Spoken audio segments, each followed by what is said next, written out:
Hi, my name is Kenny Smoke, and I'll be performing Nephew from Brontosaurus, followed by Puck from A Midsummer Night's Dream. I was standing at the side of the house. I don't remember what I'd been doing. I don't remember anything before, or immediately after. I stood there for a while, and then I went back inside. I was standing at the side of the house, and the hand of God reached out and touched me. That doesn't mean anything. It's abstract, isn't it? But it's the easiest way of explaining the feeling. I was standing there for a while, not thinking anything I would remember, and instead of stopping and then moving on, while I was stopped, I became aware that there was a change happening.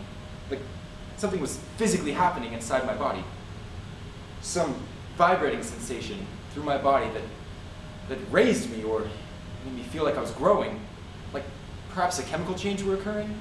And I started to get scared, but instead of that happening, it was almost like I wasn't there anymore. For a moment, I felt I'd change into a gas.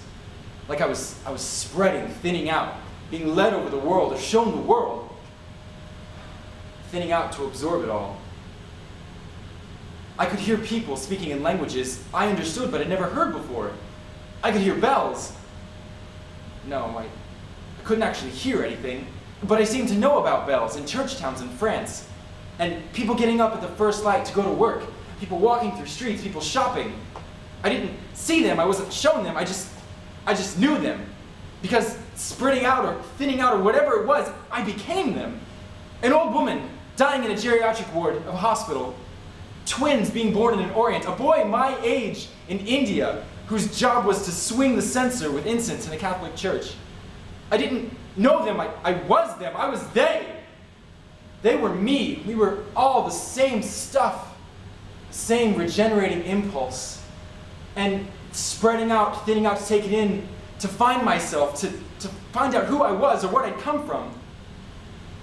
Gradually, I became my own design, my own body. But of course it was different. I wasn't me. I was them.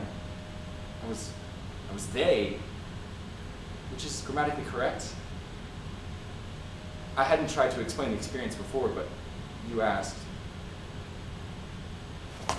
My mistress with the monsters in love.